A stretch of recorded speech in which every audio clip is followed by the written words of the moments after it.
Tour. Yes. All right, we're live. Welcome back to the Janae Netball Centre for the Under-23's Premier League. Tonight, it's the Sutherland Stingrays and UTS St George Sparks. 6 plays first. This division has been quite one-sided at times in the first 3 rounds of competition, but we're hoping for a tight clash here on the show court. The Sparks come into this clash not only as ladder leaders, but off the back of a 48-goal win last week. 70 points they scored, and they'll be hard to stop.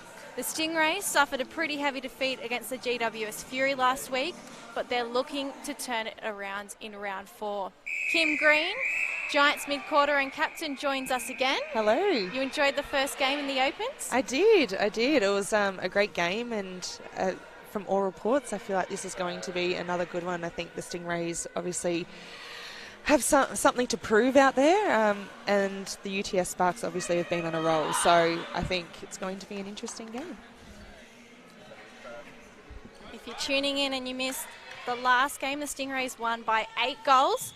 Our umpires here, Hayden McKay and Liana Walsh, to get us underway. So Stingrays with the first centre pass. Shelby Mallon strong to start. Little bounce pass into Genevieve Mexted to the top.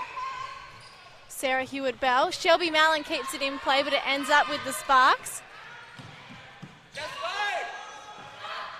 Peru with a strong drive.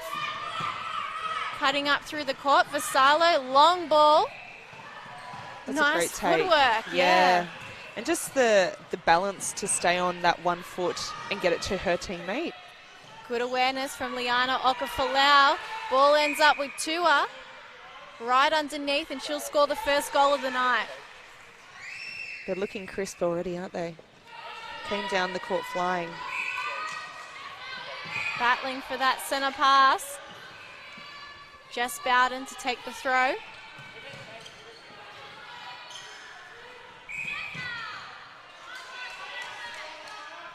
Tweddle O'Donnell, the other shooter, inside the circle for the Sparks.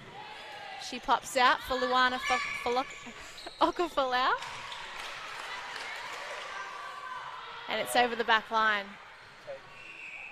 What I'm loving from Tua already is she talks to all of her players. She's really having a really good chat as to where she wants the ball. It's very rare from a shooter. So last time we saw the Sparks play on the show court, she didn't start. She came on later on. Okay. But she's made a case, obviously, to start tonight. Yeah, absolutely. It's always good to mix things up and just keep the players on their toes. I think the fact if you're ever sitting on the sideline, you never want to be there, and you'll do everything to try and make sure that you get back on. So she's obviously done the work. Nat Sligar with the ball in hand, tries to get it to Mallon.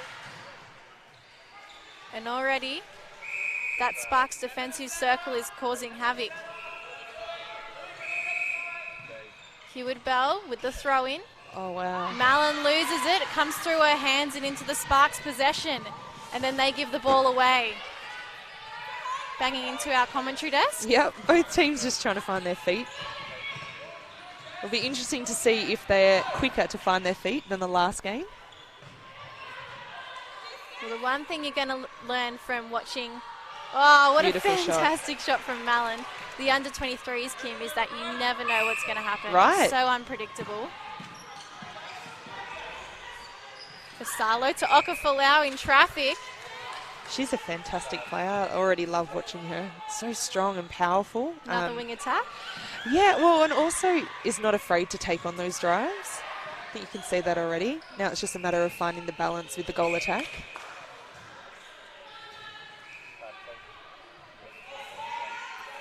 So Tweddle O'Donnell about to take a pass or shot is the niece of Coach Regan Tweddle. Right, okay. So she played under-20s the first year of Premier League, but then was too old to play in this division. Okay. And then as it's expanded to under-23, she's now eligible to play. So come back in. That's pretty cool. What a great opportunity. And that was the whole reason behind the change from under-20s to under-23s, in that they can keep players longer in the game and let them develop a little bit before they're expected to push up into the Opens. Yeah, and I think that's a great initiative to bring in. I think the more we can keep developing, especially these young ones, and keeping them at the same sort of level, I think it's really important that we keep them in the game. And there's just so many opportunities. The fact that we've got 2 super netball teams now in New South Wales, we've got so many opportunities for our young ones coming through. So the more that we have to pick from, the better for New South Wales. Tweddle O'Donnell, pinpoint pass to Tua, and she gets it up through easily. I'm loving the hairstyle too, it's so different. I love that. Christiana Manua has hair like that, and she always straightens it. And I always get cranky at her. Bring I out the love her. curls. I agree. She looks fantastic. She looks like Beyonce. I'm not even kidding. They're incredible. Sligo swinging the circle. The Stingrays just help towards the post.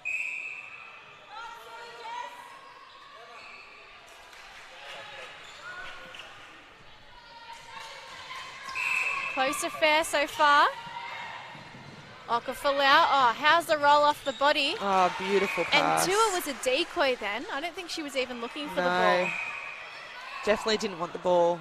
I think the thing that I love most about the wing attack, Okafalau, is that she knows when the goal attack's going to get the centre pass. And in that instance, she got ready for second phase and got going really quickly and was able to get the depth on the second phase. Mexted overhead finds Chase Vasalo's palm. Couple of tips from her in this same passage of play. Switching up sides of the court. Lovely work from Mallon with the dodge. It's a beautiful move. Oh, possible breaking there. Tweddle O'Donnell keeps Traudry out of the contest. And Tua, a fairway out, misses. Stingray straight on the rebound. Emma Smith. Through the hands of Mexted, she can't keep it in play. And we go end to end here. Oh, this is great defence. Patterson panicking there. No one coming forward for the ball. Oh, Helped on unlucky. court. Driving back is Mallon. And you just saw some textbook Mallon. She's got beautiful timing. Yeah, and just the ball over the head. Quite often uses that in her toolkit, I should say. Yeah, I think the thing that I'm really loving about her game so far is that she's taking her players somewhere before making those moves, and it is a timing thing, and she's got impeccable timing at the moment. The feeders are finding her nicely.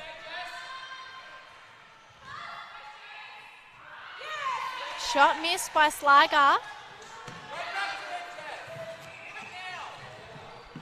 And your friend here on the sideline is very direct with his feedback for the Sparks.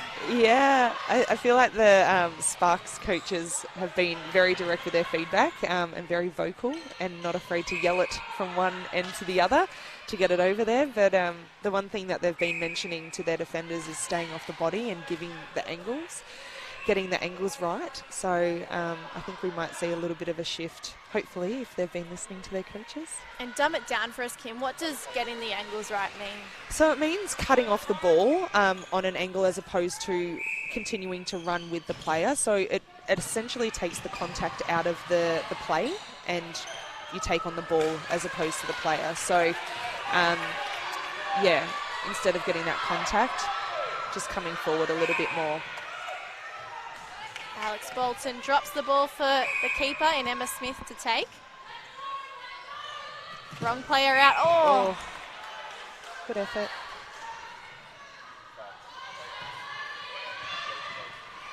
Smith to Bolton. Chaudhry. Finds Hewitt Bell. Long ball direct to Sligo. She pushes Beckstead into the pocket. Swinging.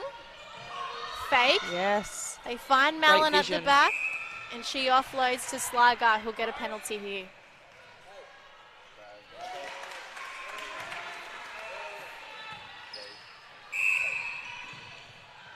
Yes. Fake from Sligo, and she feeds straight to Malin, shooter to shooter. That was a beautiful setup. You could see Sligo actually say to her wing attack just then, stay. Meant that she was going to get the first phase, get on the second. The wing attack went deep on the second phase, threw the defender out and shooter all alone. As Sue Gordon would say, Macaulay Culkin, home alone. Home alone. I actually have picked up one of her sayings. She uses Post Malone as well. Oh, does she? Post Malone, Home Alone. Quite like that one. Oh my God. People are going to kill me. Definitely going to pinch it. Switching to the top of the circle now. They complete the triangle and Malin, no look pass, gives it to Sligo and it pops up and through. And the fact that they've got two shooters that are willing to shoot is so important. You've got Malin that will do the hold, but she's moving as well. It's really hard to be able to defend that. Oh my goodness, that is so clever. But Chase Vassallo was really trying to stay in play there. She was just like the leaning tower of Pisa. She just can't. I know. Couldn't control her balance. Now, isn't this amazing? For a second looking up at the scoreboard, I forgot that the Sparks won by 70 goals. 70? Well, not, sorry, the difference wasn't 70, but they shot 70. They won by 48. So, still, I mean, these Stingrays side is definitely challenging them. Absolutely. And I think the thing that they're challenging them on is that they keep doing different things. And I'm not certain that the Sparks are... Oh, well, there you go. They're able to get that one there. But that was more reactive, though, wasn't it? well, no, they actually set it up quite nicely. They were doing a little bit of a sag defence, which just takes up a little bit more of the space, and it makes the Stingrays have to go a little bit wider. The ball has to go a little bit wider. I'm not sure if that was deliberate or if they were just not in the right position, but we'll just keep an eye on it. Payro to Vassallo, who finds Tua strong inside that circle. On the edge now, Okafalau drops it into Tweddle O'Donnell. And there's a lot of mess. Ball ends up back with the Sparks. And Tweddle O'Donnell will get another chance here. That's a beautiful hold by Emma Smith. She's got such long limbs. Go for days. Round and then through. 10-8 to the difference.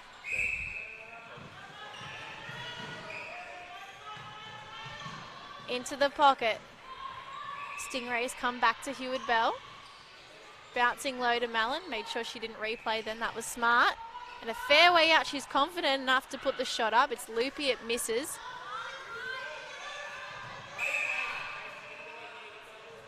And now Sparks will get a chance to reset their driving attack. Bowden trying to push through Stingrays players. It does. Oh my goodness. Keep with them. They hang on to possession. Okafalau to Vassallo. Tweddle O'Donnell is running everywhere. She's just dragging or trying to drag her defender out with her. Offloading to Tua.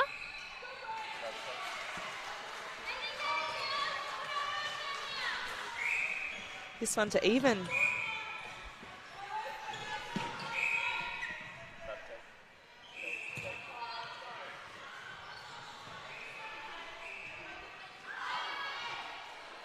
What I'm loving from Emma Smith is she knows she's not going to get in front of Tweddle O'Donnell and stop the feed, but she's there with her arm up straight away, and it's throwing Tweddle O'Donnell off. She's not making every shot. Absolutely. And what I was just laughing at was the goal shooter actually, Tua said to her goal attack, "You shoot."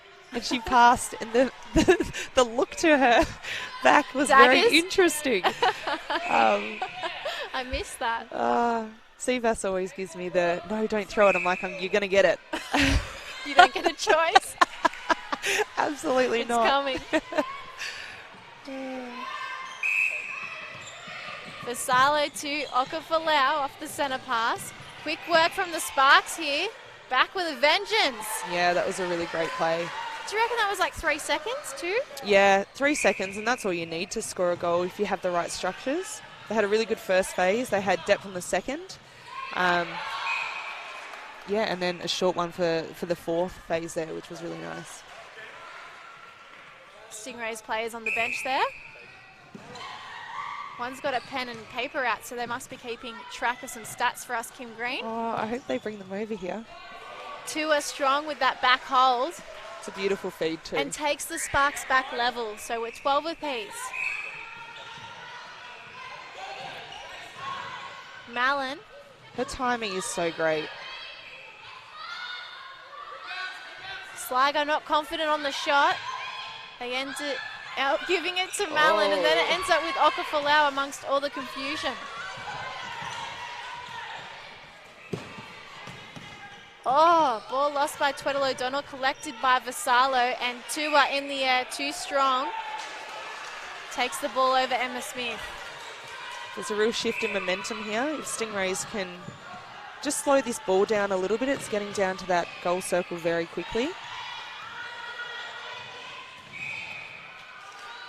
The 2-up on Tua was quite effective then, because when you look at Smith and Tua, obviously the height's pretty close, but one is a lot stronger than the other. So the 2-up seems to, the 2-up on Tua 2-up on Tua seems to help a little bit.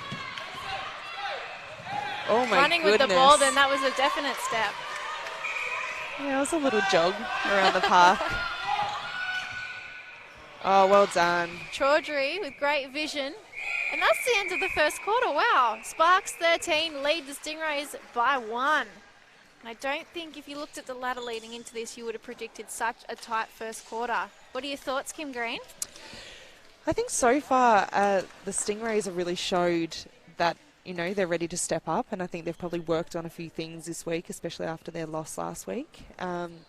But also maybe the Sparks are trying to try something different, especially with maybe having the confidence of winning by, what was it, 48 goals. 48 goals, that's incredible. So I think maybe they're looking at maybe shifting a few players, and I know that we have Abby Baker that played in the Opens in the last game, and she's sitting on the bench tonight, so I'm not certain if that's maybe an option to have a look in and maybe try a moving circle, but yeah, so far it's been a pretty interesting game. Well, she's certainly kept her goal attack bib on, so whether she's ready to come on an unexpected moment or she's just kept it on from the Opens game, we'll have to wait and see. Well, she's doing she's smiling at us, so I feel like she's going on. This is the thing about sitting so close.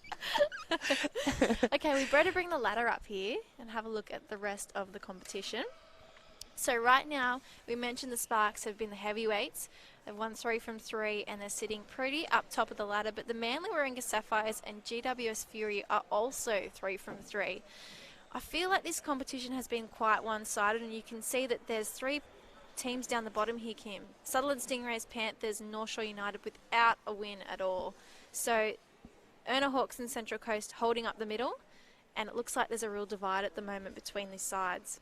Yeah, and I think the one thing that really stands out to me is from first to third, the percentage difference, and that would have been that 48 goal difference last week. That has really pushed the Sparks right up there. I think that's going to hold them in good stead coming into finals if they're still around that top placed position. I think, you know, only being 3 rounds in, I think you can't look too much into where the Stingrays, Panthers and North Shore are sitting. Still a long season ahead, and I think that, you know, just having 3 rounds, you can't really see too much into that, but I think they'll be itching for a win tonight, that's for sure. Especially the way they're playing too, you definitely can't read into it. No, that's right. So with percentage, it's interesting, I feel like that's always divided netty ladders over the years, and now you've got bonus points in Super Netball. We touched on them a little bit in the Opens. They're the key factor that's dividing the ladder now. Yeah, absolutely. And I think, you know, percentage often comes with winning quarters, obviously. But, yeah, the actual bonus points is definitely, it was a sore point, to be honest with you. At the beginning when it came in, the players were like, oh, my goodness. I remember you weren't a real fan. Yeah. No. And to be honest, still as a player, I don't particularly like it because it makes you have to stress about something else that you don't need to stress about. But you have to become accustomed to it, and you have to learn how to ride the waves of momentum. And I think that's one thing as players, it's starting to learn a little bit more about how to shift momentum and how do you do that well. I think for us, the bonus points, definitely something that we've been looking at this year and making sure that we're trying to get, even though we lose, trying to get as many as we can out of it. And when we win, getting as many as we can out of it. And you can really see like the Sunshine Coast Lightning in particular are doing such a fantastic job, and they've done a great job for 3 years of getting all those bonus points to mix up that top four, even though they shouldn't have been particularly in the top four. Yes. They had all these bonus points that held them in good stead. So, yeah, it's an interesting point. I like it now as a spectator. Well, as a player, I'm not certain still. Still unsure. Yeah. Sparks up by 1 heading into this second quarter, and we saw Craig Marsh had his clipboard out. Patterson ensures that the Sparks end up with the ball here. There has been a change too. Andrew and Bogard coming on in goalkeeper and pushing Patterson to goal defence. It's an interesting choice. And we have Baker on for UTS. So that little smile did give it away. Yep, she heard us.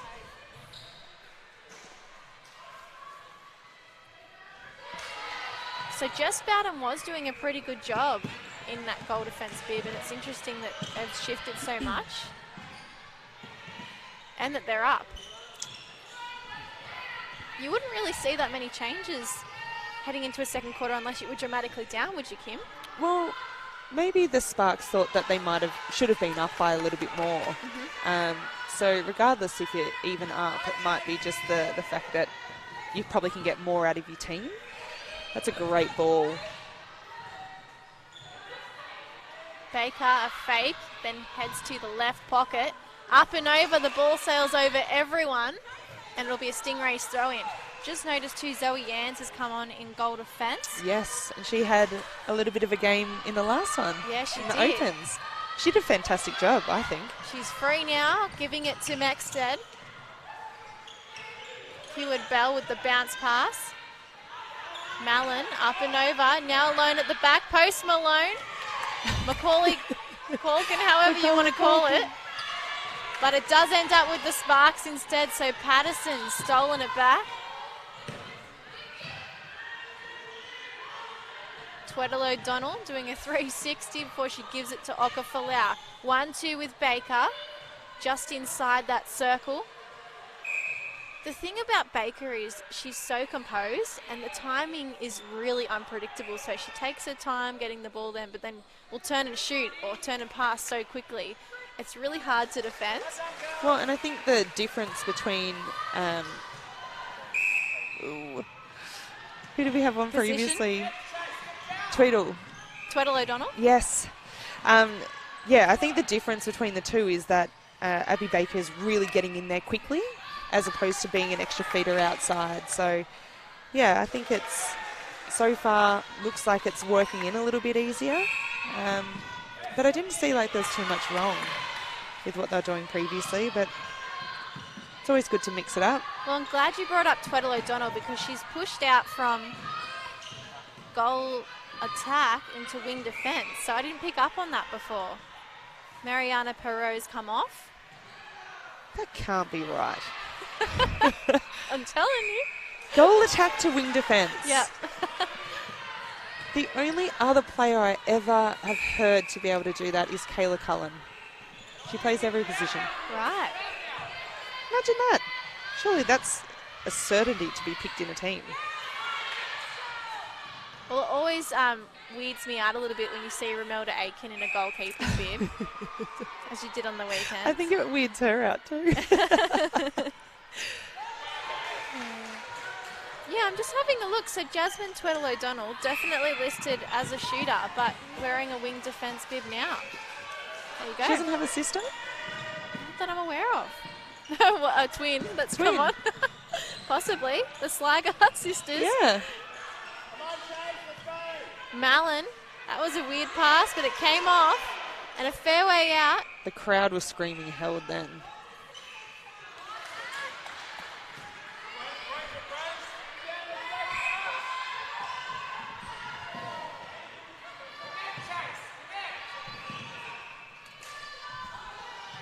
It's a great drive by the centre, really opening it up to the top of the circle.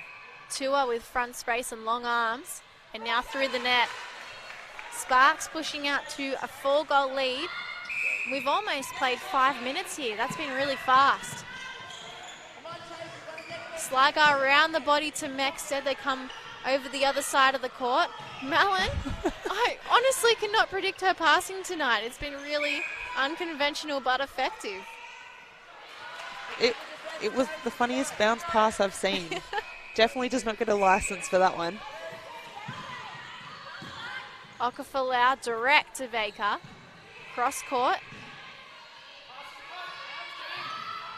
And you can hear the coaches scream to Abby to get in the Pass circle. and cut, I believe he said. Yeah. No, you can't stop on that. Vassallo with the throw in. Baker, a fake before she decides to go to Okafalau, and two are just too strong in that Stingray sandwich. Nails it, 19-14.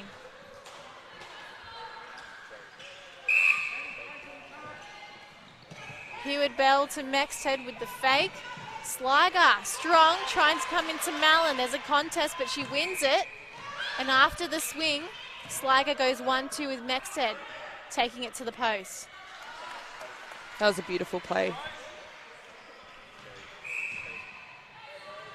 A dodge from Baker and a fake. She's got all the tricks. Now she'll take the throw in for the Sparks on that back line.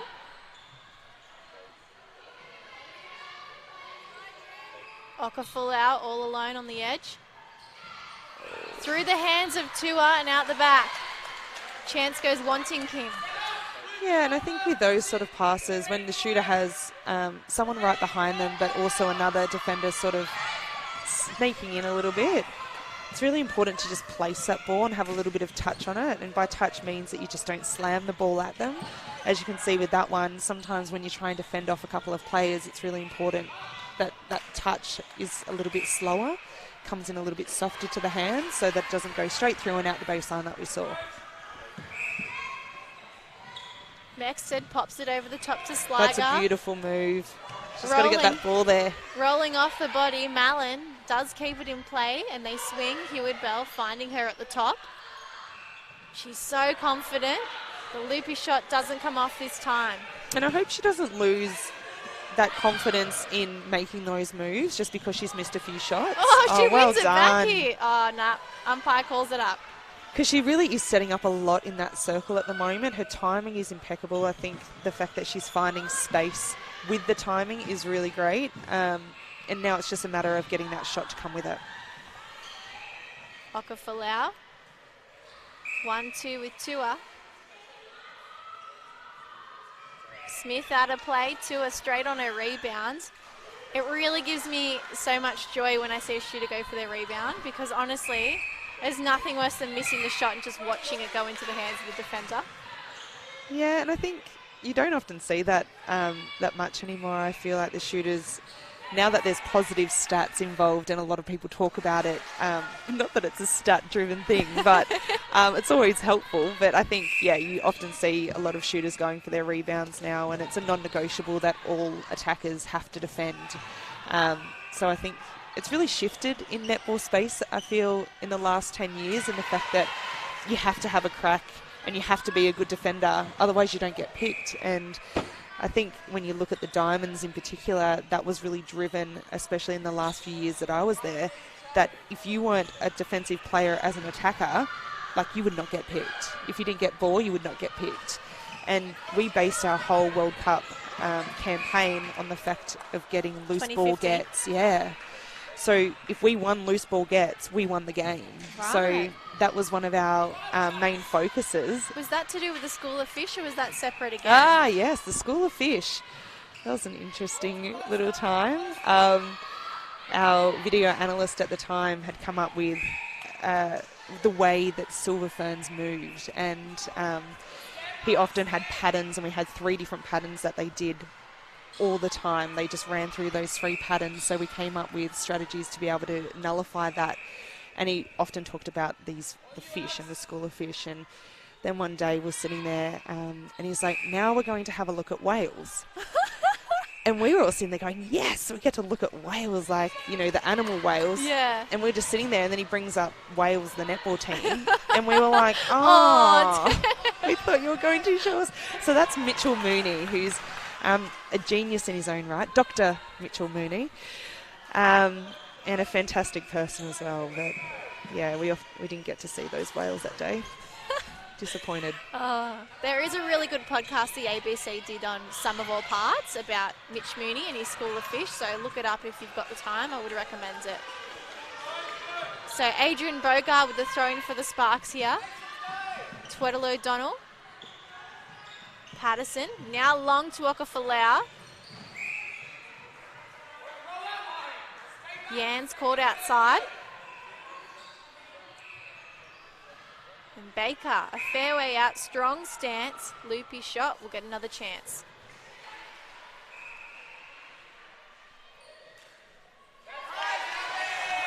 So this difference has pushed out Kim. 6 now, it was 1 at the break. What's happening here with the Stingrays?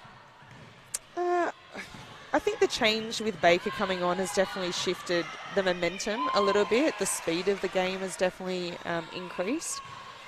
I also think that... Held ball. It's a no goal. How is the defensive pressure from Emma Smith? She was really trying to make sure she didn't step in there. Yans pulled it back and it's come off. Yeah, that was a great effort from them. And I think the more they're able to do that and hold them up a little bit more, and that would come down to putting your hands over the ball. I'm touching the game ball, everyone. You're welcome. Kim's involved. I touched it. So you technically played Premier League like everyone else. Oh my goodness. I'm back. But yeah, I think being able to slow down the game by putting hands up is going to be something that the Stingrays will have to look at. And I think the thing that the Sparks have really injected is actually really long drives. And they're getting their shoulder pass going. You can see it's a long drive, but then they come short again. Or so not. That last goal, the Stingrays actually converted a Sparks centre, and they had a chance to go 2 and lost the ball, and now they give Sparks a chance to go 2. So moments like that really define a game. Yeah, and again, we talk about clutch moments, and that was a clutch moment for the Stingrays to go all the way down and score and then get another one back and just start chipping away. I mean, they've got 3 more minutes before halftime, and the difference now is looking at 6, where it could have been 5 or 4 if they scored the next one. Yes. Here we go, they may get this opportunity now. With possession, Stingrays just need to push into this mid-court. There's no second phase play. Really only one option as well. Sliger ends up with it. She finds Mexted. They're good once they get to this section. Beautiful drive by Sliger. And Mallon gets involved. Misses the shot though. That. Bogard on the crumbs. Tweddle O'Donnell finds Bogard, and there's a step. So it's a chance for the Stingrays here. 2.5 on the clock. Who's going to calm the game down for the Stingrays? Will it be Mallon?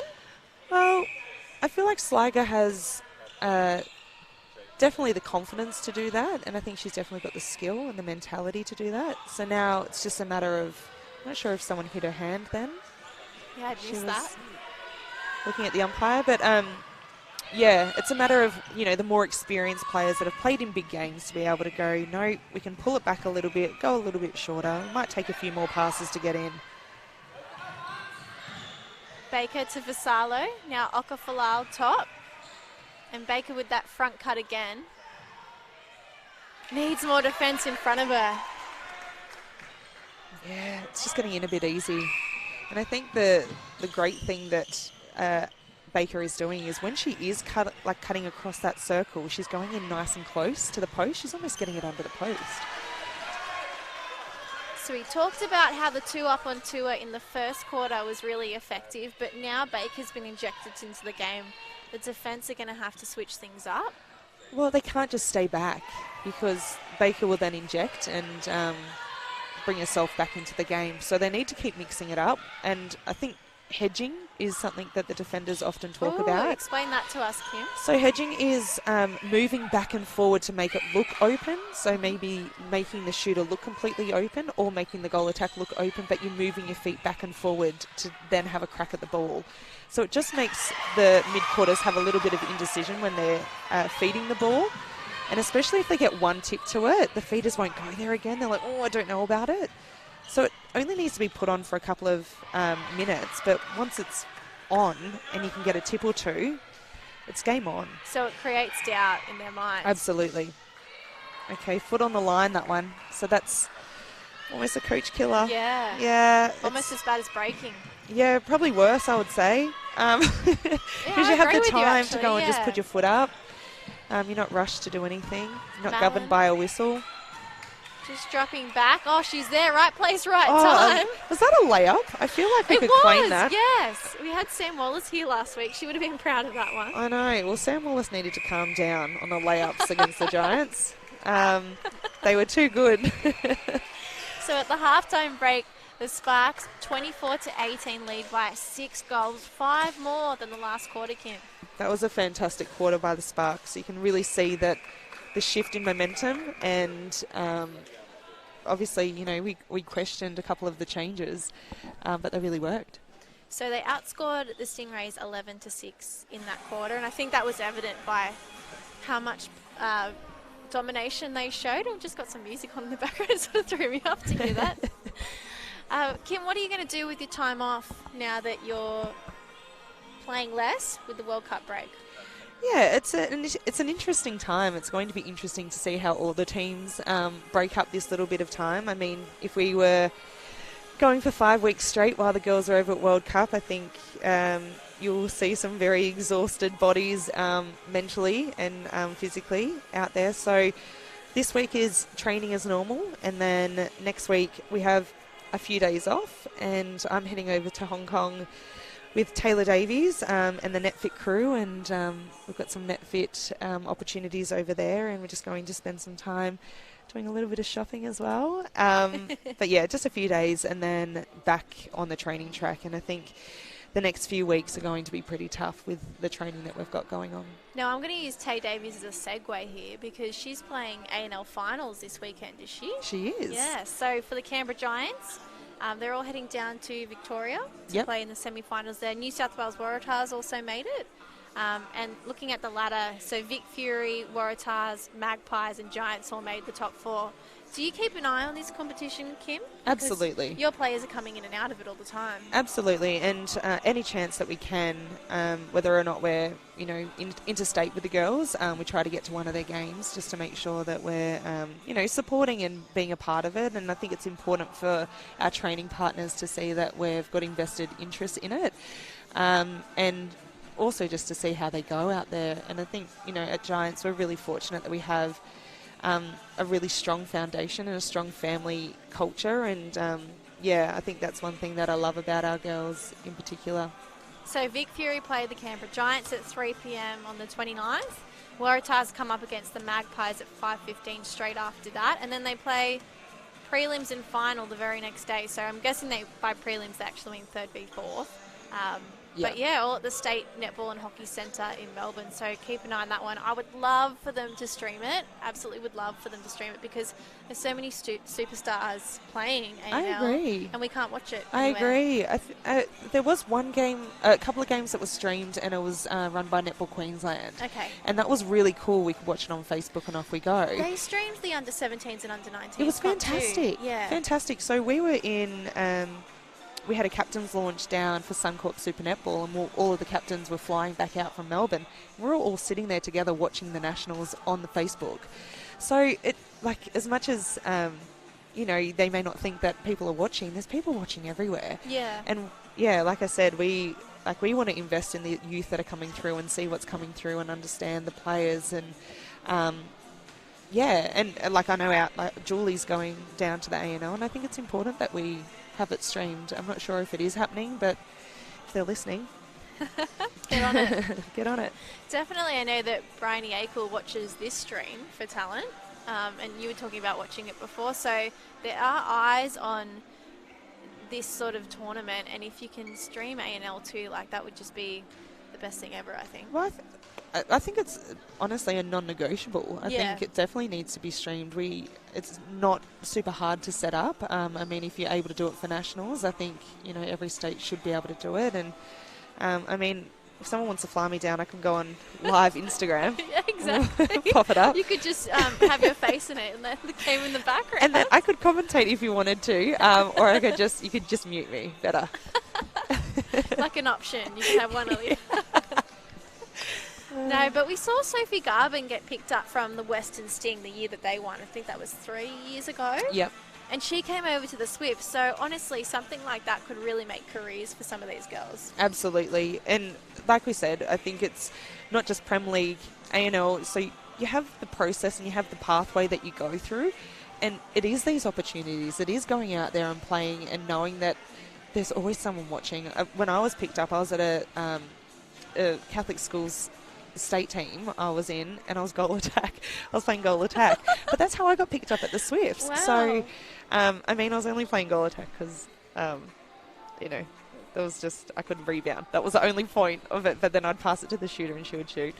But yeah, no, I think it's important that we have these opportunities streamed so that, people that can't get there or the coaches interstate that are looking for players for next year, they get the opportunity to see them.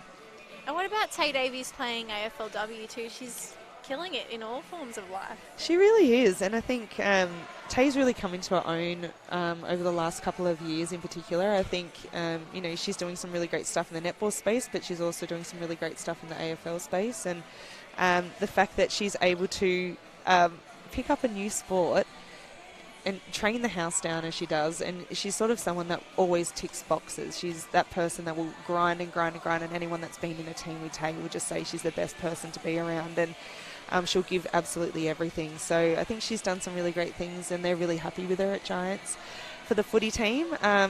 But yeah, doing some great stuff for us for NetFit as well, running our tours program, which is keeping her very busy. But yeah, I'm very grateful for her. She's done some fantastic things for us. Do you know how many people have the app now? Do you have those sort of numbers? Yeah, so we've hit over 17,000 people that have downloaded the app. And we've got a huge NetFit community, and you'll often see them on Instagram posting about vlogging. We've got a lot of vloggers.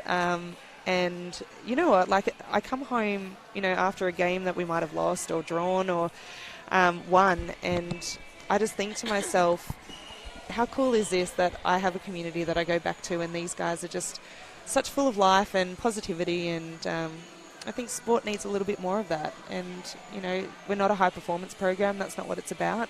It's about leaving a legacy and making young women or women feel like they're a part of something. And I think that's what you're always looking for as a person in life, is somewhere where you belong.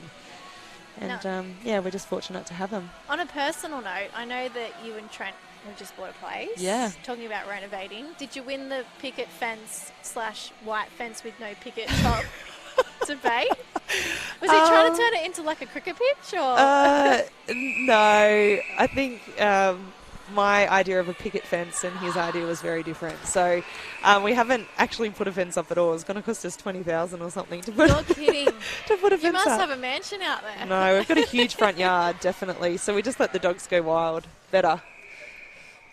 And he'll probably be happier here tonight instead of scaring him from behind the plants and the doors. The poor guy.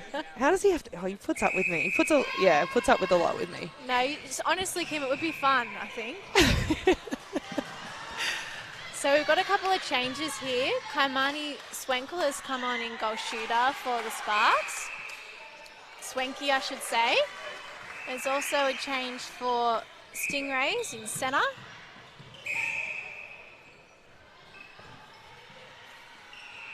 It's Claudia Perry.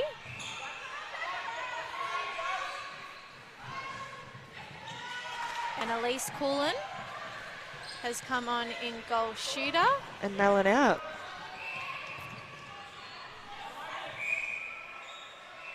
Also for the Sparks, Claire McCrowan, their captain, has come on. And defence at the back's unchanged.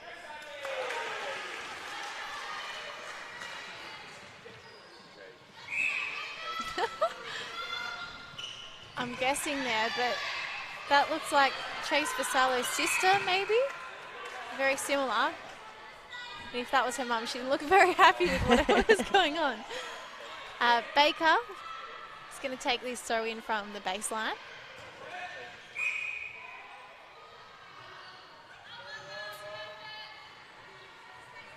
Baker just taking her time there, which just shows a little bit of experience.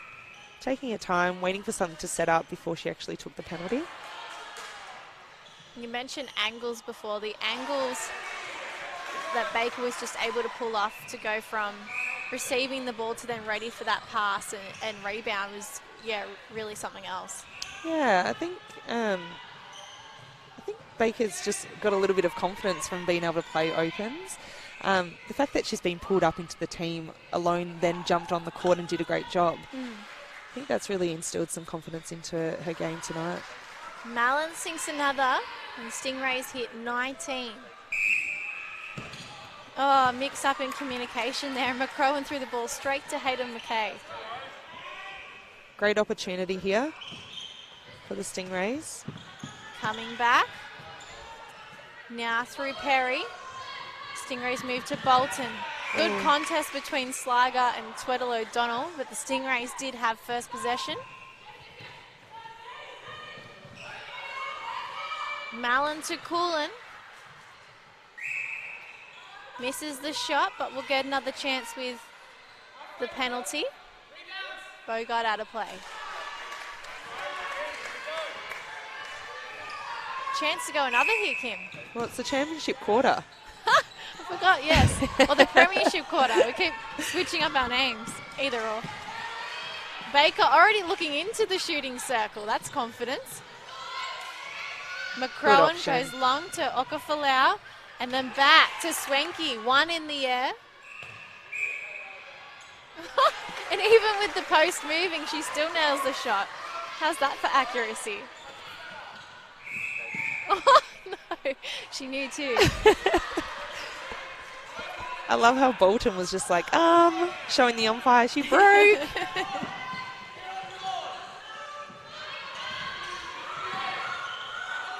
Yans to Bolton. Oh. Stuck for that second phase. Has to come back to the keeper. Now Perry looking over the top finds Mallon.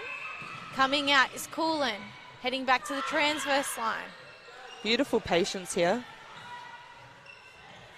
And Mallon, again, smart with her angles and space. And just a great pass, a great feed. Popped it out in front, but not too far. Remembering that Mallon had someone right behind her.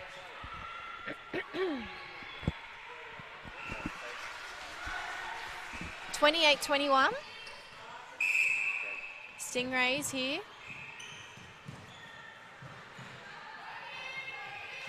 Coolin, long. Oh, no. What happened there? Hard luck. Oh, I think there might have been a little nudge into the circle. Oh, okay. Yeah. Off the ball. It's a... Oh, well done. Play on. Oh. Oh, that was smart. I kind of liked that. Was it taken? Was it not? Outside arm from Jans. That was textbook defense, that one. And then Tweddle O'Donnell wins it back. So end to end. Offense to defense. Baker outside. Hip high pass. And now Swanky. Again, cool and confident. Just underneath.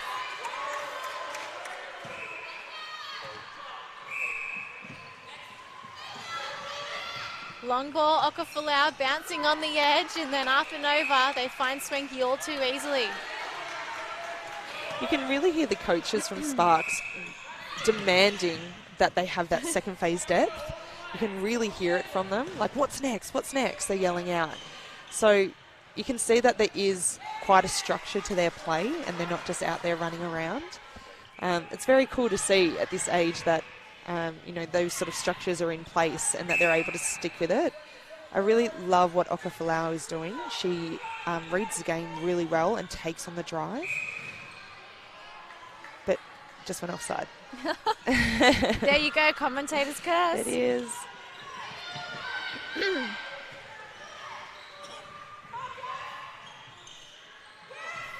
Oh.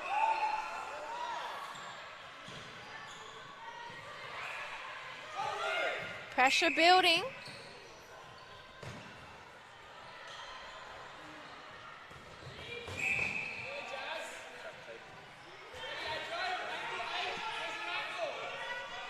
Sligar swings to Perry. That's a great hold up And on that ball. Malone, Post Malone, again I'm going to use it. Just creeping around the back. So what I'm also loving, Kim, about this match is we've got Craig Marsh on one side, head coach of the Stingrays, and then we've got two men over here for the UTS St George Sparks, Eugene Lee, and I believe Stephen it's Philpott. Stephen Philpott. Yep. Yeah, so it's really nice to see a mix of gender enjoying netball and doing so well at this level.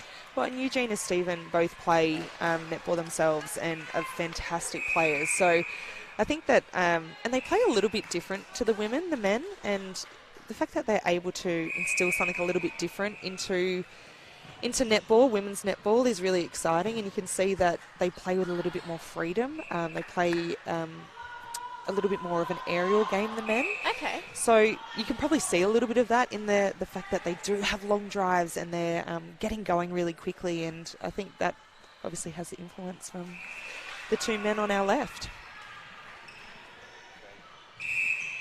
McCrowan to Vassallo, who's just come on to replace Okafalau. Oh, ball lost by Abby Baker. Again, another one that passed before she caught. Yan straight on the loose ball. And now Malin a fair way out, looks to convert. Oh! How is so she on close. the floor? We need a replay.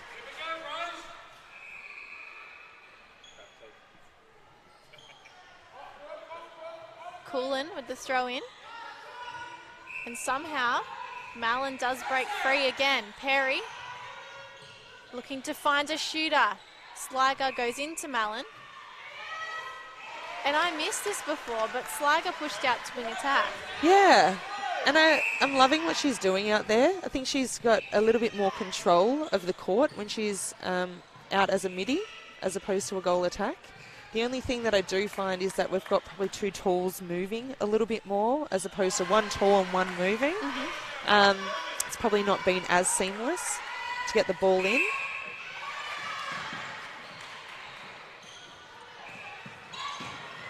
Was that not over a third, Kim? Was she smart with her hands? I'm not certain. I think it was a bit too quick for me. So there's a lot of support coming from the Stingrays bench. Well, there's a bit of a momentum shift, and you can see that the Stingrays are starting to get a little bit more confidence. The Sparks are starting to really pipe up on the bench. And a beautiful intercept. One fair and square by Brooke Patterson. Ball sailing into Baker's hand. She comes back to Fasalo, switches to the pocket. Oh. And the nice work by Yan sees the ball come over the back line. Liana Walsh, that was on screen. The white dress. Abby Baker doing all the work herself. Swanky in a nice position for the rebound. Gets it to McCrowan, but she's given it straight to Perry. Wrong dress. And Perry was ready for that. She really set herself up nicely knowing that that ball was going to come back in. Here she is now going 1-2 with the shooters. Feeding nicely to Coolin, who finishes the job. They're coming back, the Stingrays. It's this 5. Just like last game. Sitting around this mark. 5 minutes to play before the final break. Bolton goes long to Coolin. And coming back. Oh, turnover here. Offside again? I must admit I was focused on the ball. Oh, well done. Hands from Bolton, sees the ball over the side. I think it did come off a Sparks hand, unfortunately. Baker back to Fasalo. Overhead. And now feeding in on that baseline. Nicely won by Emma Smith. Can the Stingrays settle here? Perry does an excellent job collecting overhead.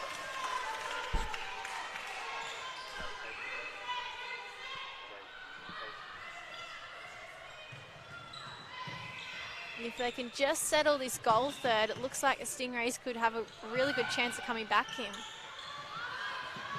Yeah, it seems that way, but it also seems that when they get the ball and they're on a run, they don't know what to do with it. And they sort of go away from their structures. need a little bit more composure, I would say, from the goal attack in particular.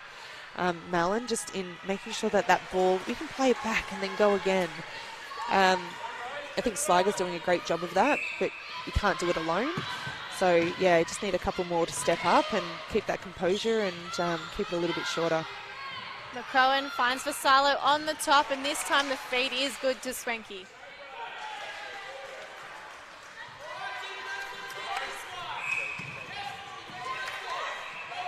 Heading back to Zoe Yans. Perry finds Malin on the edge of the court.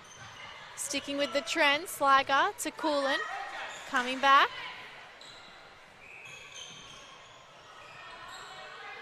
Malin calling for it, was free before, but maybe just too far away from play.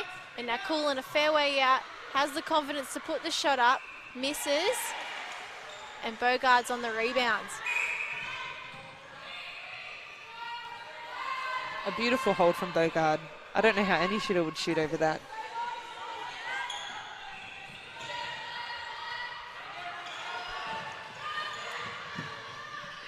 Despite all of this, it's still not easy for the Sparks to get up to their post. They're still having to fight for every ball. And that play there is how you mix it up. So you've got a centre and a goal attack doing little double plays all the way down the court on one side. What it does, it makes the defender have to second guess what they're doing and, all right, I've got to come forward for that. And what she ended up doing, the goal defence shifted forward and then left the baseline completely free. And that's where Abby Baker went in and drove the baseline. So it is about mixing up what you do, and that's something that is so important in netball, is to continue to, even though it's working, keep mixing it up. So that was just a prime example of how it can work. I don't know how you think about set plays and keep all that going while you're also trying to defend your player or win ball, and keep an eye on the clock and the bonus points, Kim. Well, sometimes you just have to fake it, to be honest. Yeah, we meant that. Sometimes you get on the transverse line, because every centre pass, essentially, we set something up. But sometimes you get there and I'm like, I have no idea, just run. Just play netball, and Joey right? goes, okay, let's do it. Oh, it's a replay. One by Vassallo, smart with the hands, and Swanky finishes that effort. Well done. Sparks hit 36. All smiles too. Yeah. And you just see by the Stingrays' face, their shoulders are starting to drop, and they're Deflated. looking, a little bit deflated. And like, the defenders are doing such a great job, and they've got so much ball back. We just haven't consolidated, so.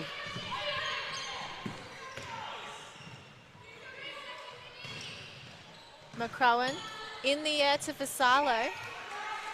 And now that you've mentioned the men's netball having a more aerial side, I'm definitely seeing the Sparks shift up to the air a lot. Yeah, and just like the long drives and the ability to give that ball on a long drive. I'm really liking what I'm seeing. Schwenke, a Beautiful fairway shot. out. No question she was going to get it. 13 seconds to play. Can the Stingrays get one back? Sliger, quick work to Coolin. She's going to have to put the shot up. Oh, great shot. Nails it. 38-28, and that goal will certainly help the Stingrays, Kim, coming in with 10 goals difference, not 11. Yeah, not the best quarter for the Stingrays, and you can see that they are a little bit disappointed in that. So I think big last quarter for them. Doesn't mean that the game's over being 10 down. They're just going to have to work a little bit harder and make sure that they convert every turnover that they do get. And wow, I'm just looking at these stats here, just trying to get my maths right. Oh, gee. So 14 goals to the Sparks that quarter, and Stingrays 10. It actually felt like there was a bigger divide that quarter, and I guess each time they get a bigger lead, it's just creeping up further. Yeah, and I think the main thing just then was that they sort of lost control in the last 3 minutes, which is probably why we felt like it had gone out a little bit more. Mm-hmm. It was just that last little bit in the game, in that last quarter. So maybe a mix-up going into the last 5 minutes of each quarter might be an option that they look at, but yeah, they have a little bit of work to do. All right, well, we're going to take a little break here, and we'll be back with you for the final quarter of the under-23s in round 4.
Oh, we're ready to go.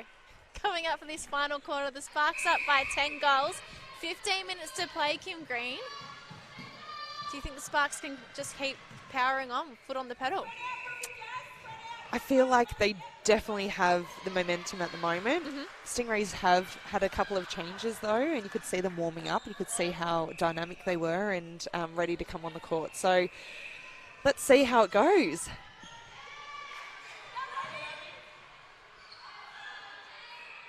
Swanky misses the shot. Oh, that's a great rebound. And this is the thing, you can be calm and collected as you like, but if you're not going to back up the shot, you're almost too calm. Correct, and it did look a little bit blasé on the shot, that's for sure. But yeah, I know that these Stingrays aren't going to give up anytime soon. They're going to keep working, and yeah, this is another great opportunity. Let's see if they're able to score off this one. The two players that have come on for the Stingrays were playing in the first quarter. So Chaudhry's come on in wing defence and Hewitt Bell into wing attack. Yep. And it's interesting that they were brought off and now he's decided, yep, let's inject them back into this game. Yeah, and I think with players like that, when they come off and then go back on, they've almost got a fire in their belly. So I'd like to see what both of those players are going to be able to produce out there. Well, that was a lucky one. Patterson was definitely calling for the umpire. Yep, she sure was. Mallon to Coolin, and it comes over so the back we call line. this we call this umpire karma or netty karma. Okay. So when a call should have gone, yep, but it doesn't go, yep, something always happens and the umpire always calls. It always levels up anyway. We call it netball karma. It's a bit like when you take a fantastic specky, then the ball ends up with them. and then you win it back somehow, and it's like just it all works out in the end. Well, I don't know if it's like a preconceived idea from the umpires, but I'd like to think not. But it always seems to level up somehow. Somehow. Mallon coming cross court. Perry finds Coolin outside, swinging to the pocket. Oh, and again, well done. Brooke Patterson, that's the second time this quarter that she's stolen the ball. This time she actually gets to keep hold of it. Patterson has done some really great things, and it may not have been a complete intercept or a tip, but she's really, I guess, made the feeders be a little bit more indecisive with what they're going to do with it. And in turn, there's always some sort of pressure that is created and someone gets the ball from it. 39-29, the difference, still 10. McCrowan. Baker with a long drive out for that centre pass. And you could see Baker really wanted to throw that ball long then, but had the mindset to pull it back, go short again, ended up in a goal. Swenke takes the Sparks to 40. Mallon to Coolin, gets the ball back. And now Coolin finds space. Seeing a little bit more confidence from her this quarter already, Kim. Absolutely. With the fact that the feeders are feeding it a little bit better as well, that's always going to help. But yeah, getting that movement happening and also working with the other shooter is pretty important, but I think she's doing a good job. Whoa. Smith out of play. Baker offloading to Swenke. And now Yan's out of play.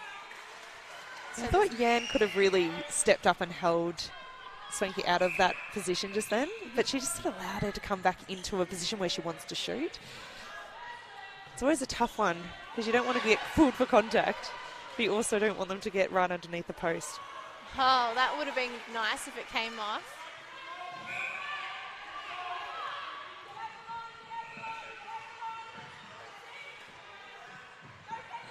I would love to see Sligo come back on into goal attack or giving another short option in goal attack, just to get the movement going a little bit more. I think we've seen what these two shooters can do for the Stingrays, and although they have done some really great things, bringing someone shorter in to just get that speed going a bit again, and it's a similar sort of position as to what Baker, when Baker came on, it's that speed injection that has to separate the defenders. I feel like Patterson at the moment is really getting on top of being able to hedge in a way. Okay. And they're almost playing a little bit of a split circle with the two. Ooh. Replay, potentially. See what the netball gods That's do a beautiful with that shot, one. yeah. So Sligo played the first two quarters, which were quite close. Yep. And then the third went into wing attack. Yes, and was brought out of that circle. And I do not think that Mallon and Coolin combination is just as strong as the other two. Well, maybe not for this game. They may, but I just feel like these two defenders in particular have a tendency to sit off a little bit, and you can hear from the bench that they're really wanting them to stay off the body and have a crack outside. So with that, and that was beautiful defence then. So with that, you kind of need someone that's driving and trying to split them up a little bit as opposed to working in conjunction with them. So it may not be particularly a great combination for this game in particular.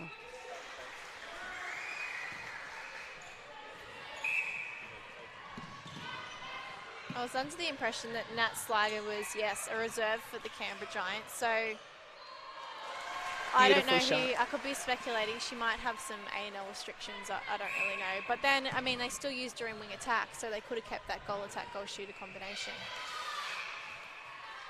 Interesting. Tony Anderson played a full game in the Opens. So be interesting to see if they are on restricted loads. Yeah. I would say they wouldn't be if we've seen some of the other girls playing full games. Yeah. And Tony's probably the MVP of Canberra Giants at the moment. Absolutely killing life. Oh, hands from Patterson. Oh, and then knew she couldn't just collect the smarts. it. Absolutely. On fire this quarter. Vassallo, Baker, split stance in the air. Gymnast-like. And Swenke finishes the job. So the Sparks hit 44. And with under 8 minutes to play, they could very well hit 50 here. Probably not the 70 they hit last week, but definitely a high score still. Yeah, if they keep going the way they're going, you can just see the confidence in it. And they know they can do it. So putting the foot down and seeing how much they can get, again, it's going to be great for their percentage come finals time. Mallon heading back to Chaudhry. Beautiful drive out and a beautiful drive in from Mallon. And it is that balance of the shooter coming out and the goal attack having to get in. But at the moment, they're both either out or they're both either in. So that was communication or just playing with each other? Or? I think it's just a little bit of structure. Having, again, when you're down, you want to help out all the time, or you're like, oh, does someone else do that? It's that, understanding. Yeah, second guessing yourself and just backing yourself to do what you know you're supposed to do. So one in, one out. Oh, ball won by Bogard and then to Patterson. Double effort. And then to add to it, they've taken Mallon out of play. Oh. Tweddle O'Donnell. Pass to take the pass again. No advantage played. Vassallo went to Swanky, but it ends up back with her on the edge of the circle. Coming back now, they're saying front, Abby, front. I think she was trying to play a holding position at the back. The shortest one in there.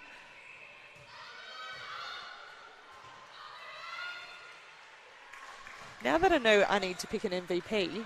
Yeah, you're aware. Yeah, who are the couple of standouts that you think so far? Baker's obviously been a big standout. Yep.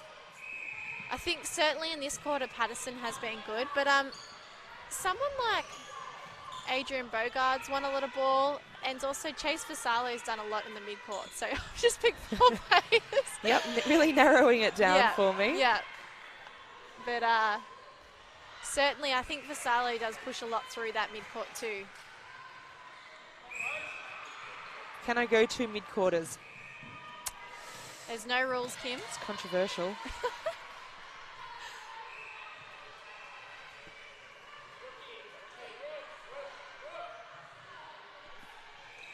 Calling out to Patterson saying there's 5 minutes. So just reminding how much time is left in the game. That's a beautiful take. Front cut with Abby Baker. And she's been doing that all night. How do you not sure what Jans was trying to do then. How do you combat that front cut, Kim? She's just been doing it constantly. Well, the tough part is that you've got a nice strong target at the back. So the defenders are dropping on her, but it's then again having to come off the body to stop that front cut. And it is a matter of being on the balls of your feet, but also the communication between the goal defence and goalkeeper to try and stop that drive. At the moment, it's just like that's a beautiful drive, but also, you know, the goal shooter got in the way a little bit just to try and make sure that defenders weren't going to have a crack at it. So I think, to be honest, I really think Baker and our goal shooter is just really working well together and understanding when to come off the body and when to hold those players off. They're doing a fantastic job. Nice combination. Absolutely. McCrowan out of play as the Stingrays push up the court. Mix up between the two shooters though, and the ball does end up back with the Sparks. I think we might see some Sparks players coming on here. Come on. Did she just come on then, or goal defence? Oh, that's why they were calling out. Yeah. I understand now. Yeah, that was quick. So just started the game, and then we haven't seen her again till now.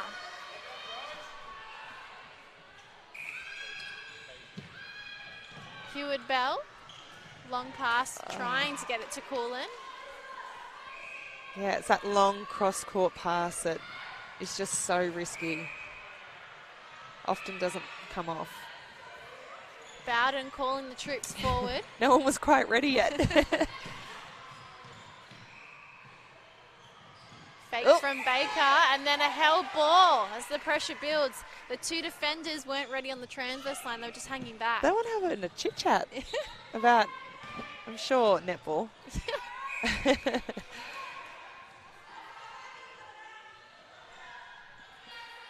Just under 3 minutes of play in round 4. Fairway out, missed. Bogard was on the crumbs and the umpire gives it back to her.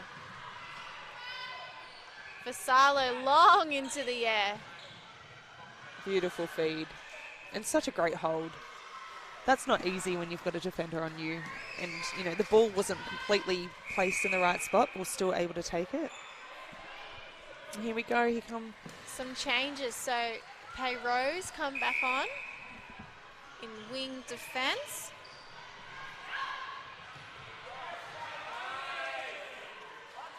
And this other player here must be Biljana Milevski, who's been promoted tonight from the Inner West Division 1 Metro League. Yep, originally from the Illawarra. So they're just giving her a little favour about getting her out on court. Isn't that fantastic? It's never a given in netball, but I mean, when you do get that opportunity and just reward someone for, you know, some hard work, it's really nice to see. 51-35, ticking towards the end of this game here at the show court. Crazy to think that the Diamonds were in action here today. Now we've got Premier League players here. I'm sure there were bodies all over the floor this morning. I'm sure of it. Spanky.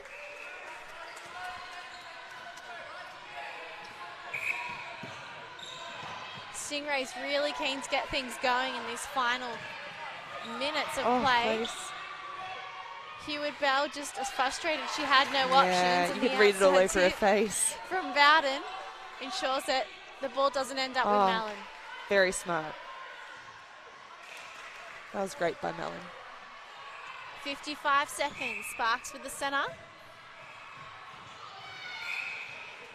Have you thought more about your MVP? I think I've nailed it. You've got it? All right. Yeah. Should we do another surprise? Sure. Okay. I like it. Something a bit different. Just like the bonus points, keep people waiting till the very end. I mean, I don't want to make up the rules, but Chaudhry to Hewitt Bell.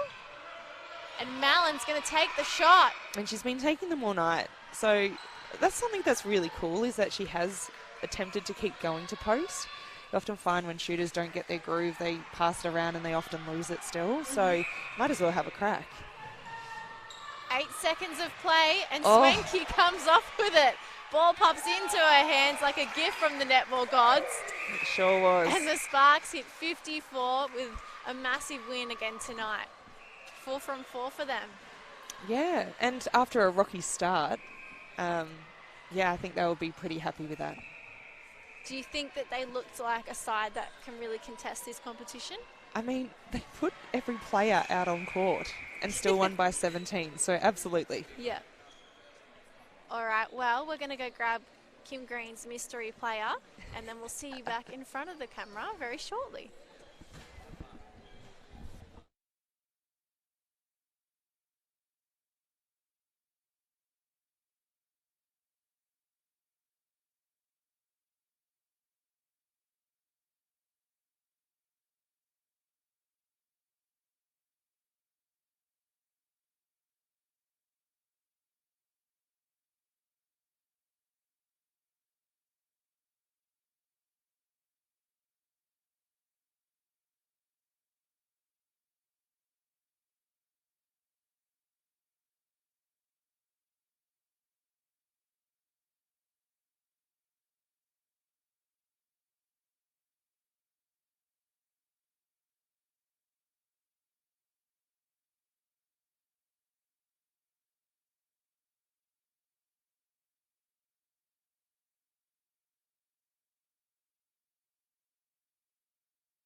it's like a little team thing. Okay, so Kim Green's just checking out Abby Baker's shoes here. But Abby, you've just become the MVP 2 weeks in a row. How do you feel about that? Oh, pretty humble, I guess. Pretty stoked. I didn't expect it, so it's really exciting. And Abby, out there today, you came on in the second quarter and really injected some speed. What was the focus for you coming onto the court? I think just to keep it calm, but also inject a bit of pace, a bit of ball speed, and just do my job, and hopefully it works out. I asked you this last week, but the Sparks have now won 4 out of 4 games. What's so special about you guys this year? I think it's our camaraderie off the court. We're really good friends. We have a great time at training, and I think that shows on the court. Right. And lastly from me, you played in the Opens and you got a little bit of time there. How did you find that? It was challenging. It's difficult to come on when you're not so prepared, but I thought it was a really good experience. It was hard work. I enjoyed it. Well done. You absolutely nailed it tonight. Thank you. A 17-goal win for the Sparks tonight. That wraps up our Round 4 coverage here on Bar TV. Check in with us next week for Round 5, and we look forward to having your company then. Thank you to Kim Green as well. Go Giants. Go Giants. Forced.